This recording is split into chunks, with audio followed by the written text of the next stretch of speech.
Hello mga Mima, ngayong araw magluluto tayo ng maha. Nagluto ako ng maha ng aking kapatid. Birthday niya kasi.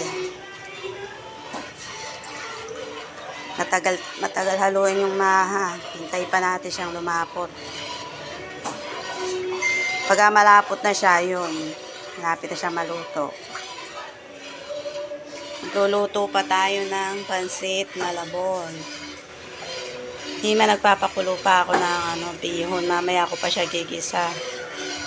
Ayan siya, oh. Sinabay ko na rin yung itlog para menos sa gasol. Di ba mga Mima? Maraming paraan yung mga nanay para makatipid. Ayan siya, oh.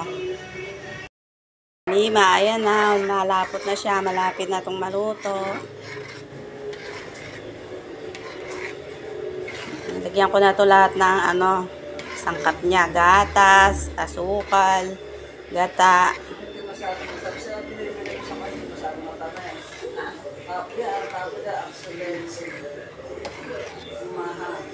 Ano lang to, niluto ko kalahating kilo lang.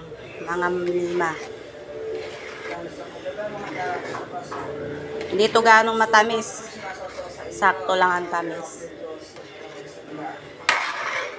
Ayan siya, oh. Halo-halo.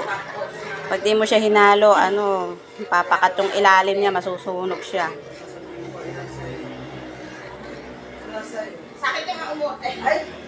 Yung apoy niya, medium lang, hindi ganong malakas, masusunog siya.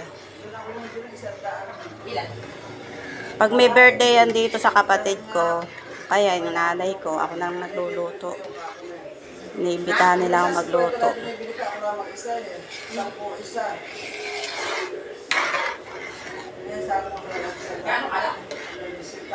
Malapit na ito mga Mima.